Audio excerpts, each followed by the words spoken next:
Good morning. Uh, Hopefully you're listening to this in the morning, Unless you're unemployed and you got up and you're like, I have nothing better to do but listen to Howard's podcast. In that case, good afternoon and good evening and good night. You guys seen the Truman Show? Okay, I won't even get into it. Let's just get straight into the fucking swing of things. And I say that because in the background I have the Australian Open on. And for those who know or don't know, it's like one of the big tennis competitions, but it is actually part of one of my topics later. So I'm not going to get into it now. I don't know. It's been a good start of the week for me. Like when work starts off good, like everything's just bang bang bang.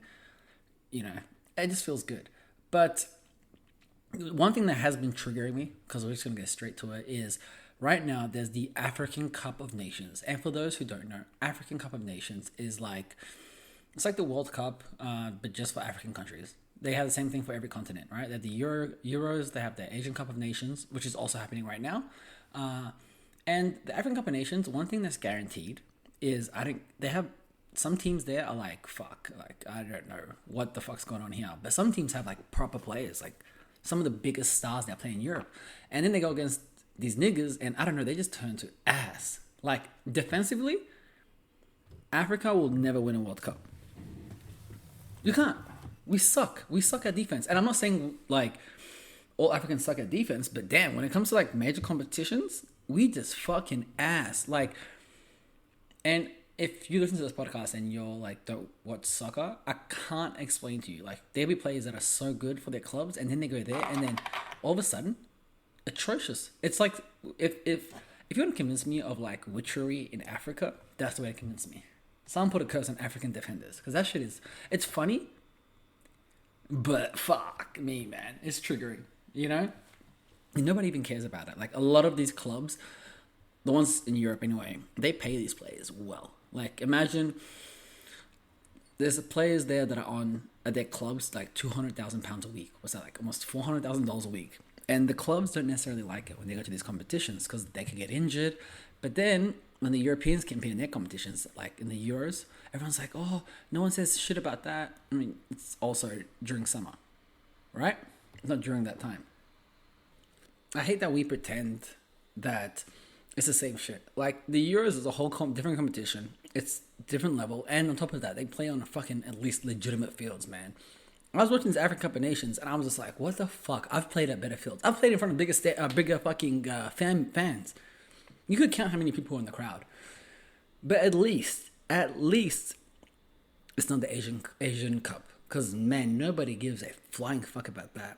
I remember when Australia won it. I didn't know they won it till the day after. The day after they won it. I was like, damn, I didn't know Asia had their own like Euros. But enough of that, right? And I went to the T-Pain after party. And people who know me, well, I mean, anyone who listens to this likes T-Pain, right? So I went to the T-Pain after party. And if you're asking why T-Pain was in Melbourne, because one thing rappers and R&B singers can do for the rest of their lives after they fall off is tour Australia. And my God, did they fucking abuse it. So there was a big festival and all these like throwback singers, Kerry Hilson, Lloyd. I don't know if Lloyd was here this year, but they'll come. Like everyone, Bone Thugs and Harmony, but it'll only be Bone. It won't be Thug. Nothing harmonic about it. Harmonic. But they bring all these old stars, right? And T.I. was one of the headliners. And I went last year, but it's an effort. Like it's just not that super well organized, and it's just a fucking mess. But it is good vibes. And for some reason, T-Pain had his after party, and I was like, it's not that I wanted to see T-Pain. I really wanted to see T.I. But these motherfucking Negroes had fucking T.I., Trey Songz, and somebody else up in Narre Warren. And for those who listen to this and aren't from Victoria, even if you're from Victoria, if you don't know much about Victoria, Narre Warren is what you guys make fun of me, like, how are you from fucking Australia? You guys got fucking bugs. That's Narre Warren. They drove these niggas to the Outback to do a club event. And the only person in town was T-Pain. So I went to see T-Pain, which I was happy to see, right? And one thing that really surprised me about T-Pain, and he's a nigga from Florida, who's a real, like, nigga from Florida, right? Tallahassee, is he was on time. I was with one of my boys, and he's like, bro, that's T-Pain. Mind you, we got to the club at, I think 11. And he's like, yo, that's T-Pain with the dreads. And I didn't have my glasses. I'm like, this nigga's being a racist. I didn't play much mind to it. Go to the bar, grab a drink, turn around. I'm like, oh my God, that is T-Pain. And tell me why this nigga's wearing, he's wearing some regular black tee. Again, fine. Nice chain, right? And then as I'm like seeing the fit, I'm like, yo, this nigga's wearing board shorts. I think he came straight from the fucking festival. And he was wearing board shorts at the festival. And he had like a nice diamond chain there. Now, I was happy as hell. I'm like, yo, T-Pain's early, he's on time. We're going to leave early. We're gonna have a good time. But the crowd is not that busy yet. I'm like, wow, I'm surprised it's not like that packed in the club. And T-Pain is going around and he's looking at the girls and his boys are looking at the girls. And tell me why this nigga's gesturing to girls, like getting his dick sucked, like in the most like aggressive way, like two-fisting, like, oh. And I'm like, damn, nigga, like, you know? The worst part was I'm kind of fast. I can't even see the girls he's gesturing to, but I'm just going to assume there's some baddies there. But before I even get to that part, because they weren't baddies, they were fatties. When we lined up, we saw the line was a little bit long, and we see this one nigga in line, and I'm not gonna say like I'm friends with him. I'm friends with his little brother, but this nigga's like somebody that we've known. Me and my boy, we've known him since I don't know, since he came to Australia. This nigga is fresh, and something about fresh niggas is they ride or die to the end of it. Like, this man is probably, if I'm 29, this guy's probably 40, right? He came in trackies, some red shoes, I think it was a white tee, and a red hat that had, like, a logo in the front, and the logo was shining. Shining, shining, shining, shining. And I was like, fuck, nigga. Like, I guess this is the thing. Mind you, everyone else is dressed, like, better. It's a little bit of an upscale club. Now, the dilemma comes in here. This nigga is near the front of the line. He's like, how are we? Like, how you doing? I'm like, yeah. He's like, jump in. I'm like, fuck. The line was kind of long. I'm like, we might wait 45 minutes or whatever it is. I'm like, I don't want to wait that long. He's right there in the front. But then I'm like, this nigga might get rejected. He might be the only nigga with a ticket that's going to get rejected from the club. And I just didn't want to get rejected. Regardless, I'm like, you know what? Fuck it. Let's just line up with him. As we line up, I find out this nigga don't even have a ticket for the event. I'm just like, Lord have mercy. But it's situations that, you know, you just learn to adapt. So I sent him 2 screenshots of the tickets that we have, because I'm like, the process of going into an after party for a club or anything, it's like, the front's gonna be security. Can we see your ticket? Yes. Check your ID. And then when you go inside, you show your ticket or they scan it. Once you're in there, you can pretty much buy a ticket. Like, but if you're at the front and you tell me you don't have a ticket, they're like, fuck off. So I told him that. I'm like, look, I'll screenshot our tickets, I'll send it to you, but let us cut in front of you and you just like literally just go right behind us. Get to the front of the line after like 20 minutes. Security looks up, down. It's like, all right, boys, you guys all together? And this is a pivotal moment. Like, me and boy, we're okay, we're getting in. Him and his boy, he asked that question because he already knew. And then he's like, the security's like, yeah, it's not going to happen for you boys. And I was like, bro, we got tickets. He's like, yeah, it doesn't matter, man. Like, you can't get in with, like, what are you wearing?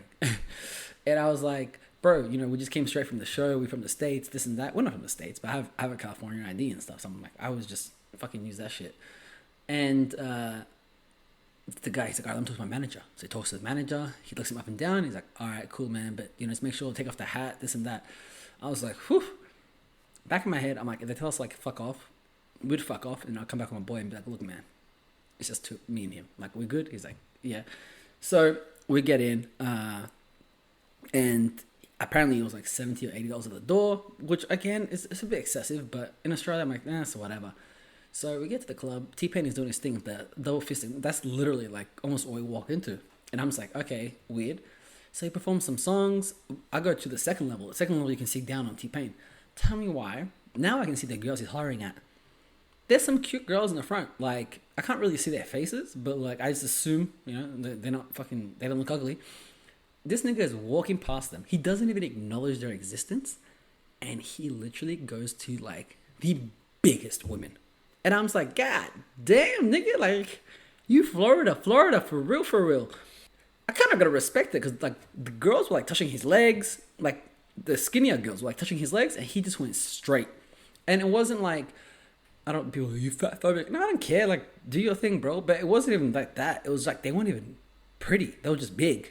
And they were the biggest. Like, there were some big girls there, but he picked the biggest. Nigga was like, I'm on a mission.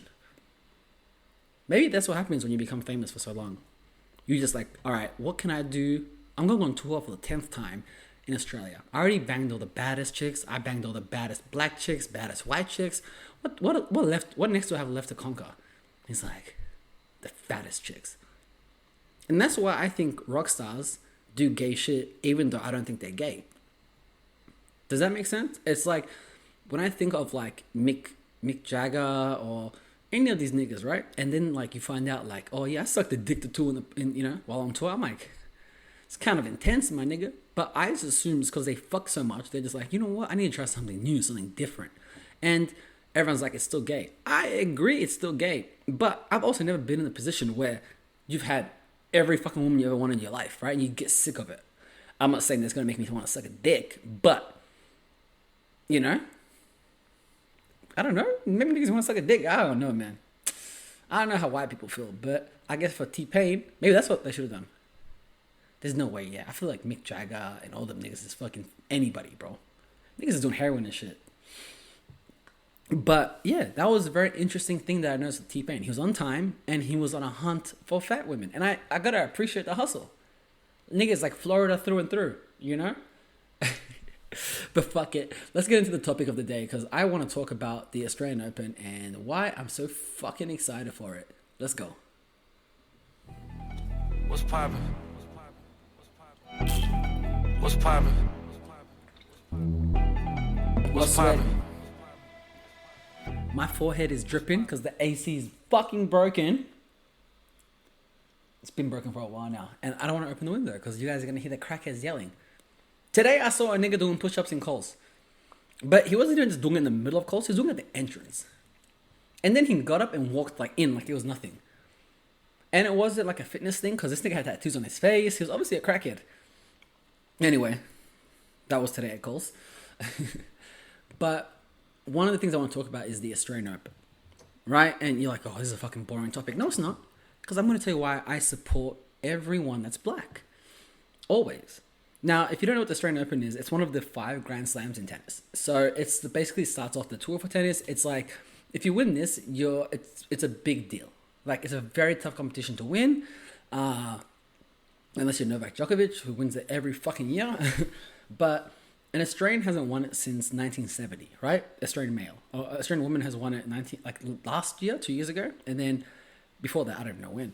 But men, we suck, right? We got fucking Nick Kyrgios, fucking Danis Kokkinakis, we suck, right? Even Leighton Hewitt never won it. I thought Leighton Hewitt won it, but he never won the Australian Open. He won the Wimbledon and he won the US Open. Now, I love the Australian Open. I love that Melbourne has so many fucking sports stadiums, yeah? But one thing I love about that is black people, we love to support other niggas, right? And I don't know what it is. It's not an active thing. It's not like, oh, I guess I gotta support nigga. It's like when you see a black person doing well in sports, in life in general, you just really want to support them.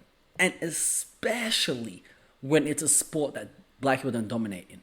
Like tennis, right? You got Francis Tiafoe, Gael Monfils, Tsonga.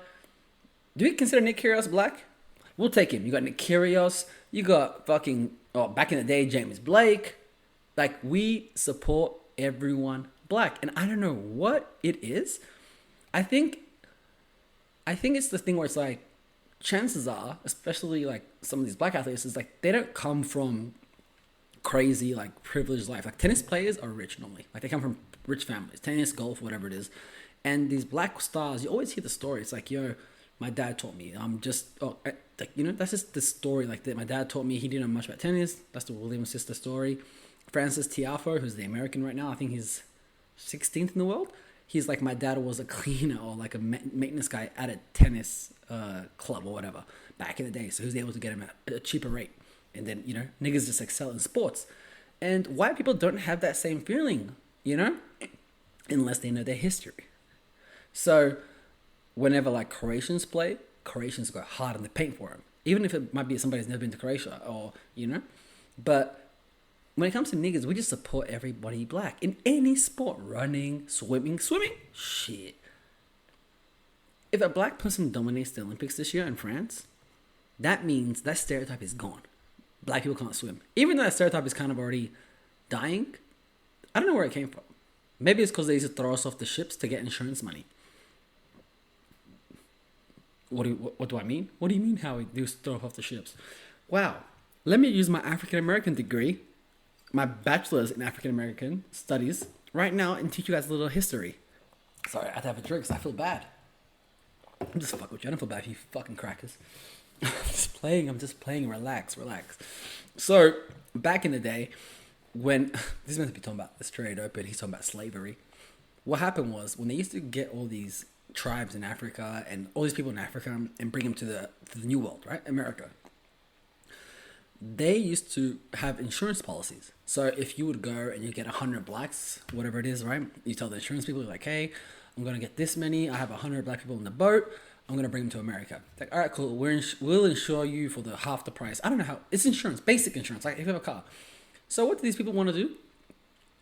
If they felt like it, or if it logically made sense to them to just dispose of these liabilities in the ocean and collect the insurance money, better.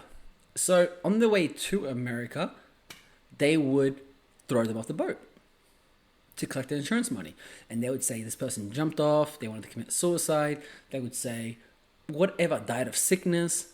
But what they were really doing was just throwing them in the middle of the ocean. Right? And I have a hard time comprehending this shit because everyone's like, people always like, oh, you shouldn't judge history for the time. And it's not just for slavery, like, you know, like any time in history, like Genghis Khan, whatever it is. And I'm just like, I understand that to a certain degree, but how can you look somebody like a human I can't do it to a fucking dog, like you know what I'm saying? Even a chicken, bro, and throw it into the ocean. I'd feel guilty. A human, to throw another human off a boat for money, like, they say everyone has a price, right? But you could pay me the world and I wouldn't do it. Like, I don't need the world, 1, and 2, I can make money. 3, it's like I have to live with that, you know? And I don't know, like me personally, I already live with shit that like holds me down. Like not hold me down, like I already feel guilty for a lot of things in life, right? I feel bad. But to throw someone off a boat, to murder somebody, to kill somebody, I feel like it's tough, you know? But they did that. So ever since then, it's been fuck them. I'm joking. People, like, if I become successful or popular, people are going to go back on this podcast, skip, cut, all this shit. And then it's going to be like, yo, this guy hates white people. And you're right. I do hate white people's food.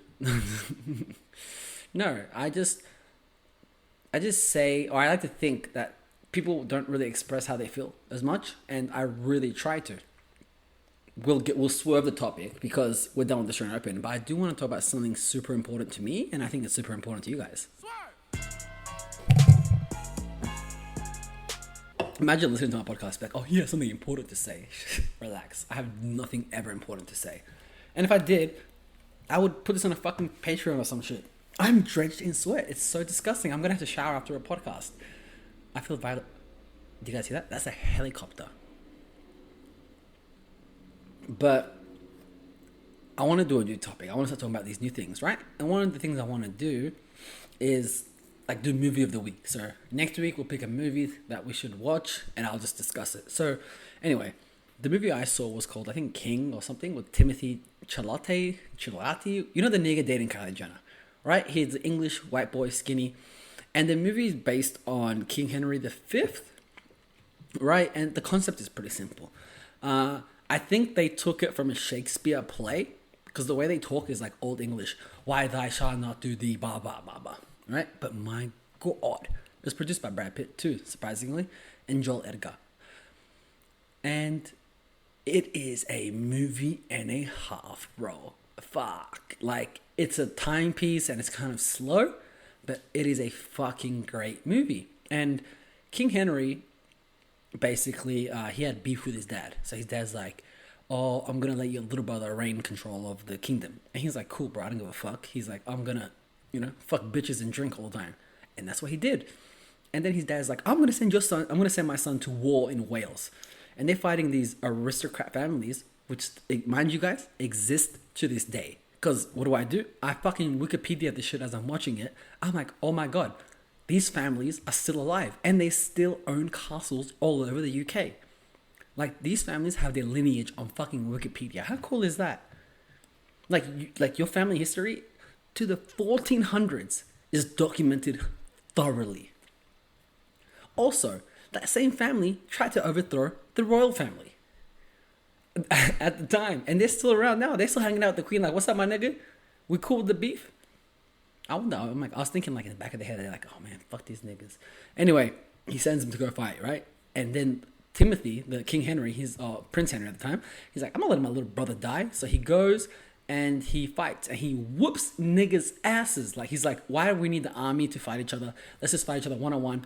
He kills a nigga, ends the battle. And he's like, the little brother's pissed off. He's like, you ruined my moment. It's true. So he's like, all right, cool. So he's like, I'm gonna go home. So he goes home, and this nigga continues on with the battle. Like, he just keeps going. He's like, fuck it, we'll keep battling. He gets killed. His father fucking gets sick and dies. Now he's the king of England. He didn't even want to be the king. So he has to take on this heavy weight.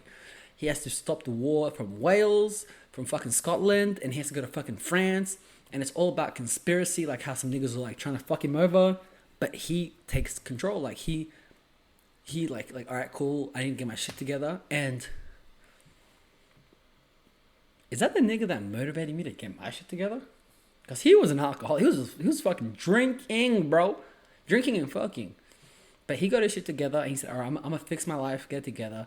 And he conquered France. He conquered Wales, Scotland, all that shit. He fucking got it sorted.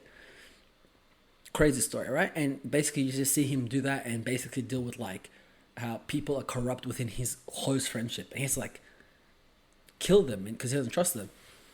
And it ends like that. It ends on a good note. So I look it up. I'm like, oh my god, what a real ass nigga.